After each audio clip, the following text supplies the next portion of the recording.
அஸ்ஸலாமு அலைக்கும் வரஹ்மத்துல்லாஹி வபரகாத்துஹு.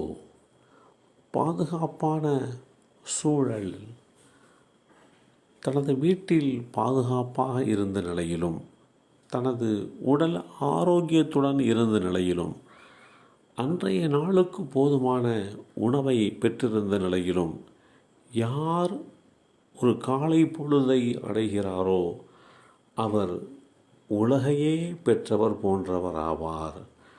இந்த செய்தி அப்துல்லாஹ் இப்னு முஹசின் ரதியல்லாஹு அன்ஹு அவர்கள் மூலமாக அறிவிக்கப்பட்டு ஸஹீஹு திர்மிதியிலே 2, 3, 4, 6 என்ற எண்ணிலே பதிவு செய்யப்பட்டிருக்கிறது.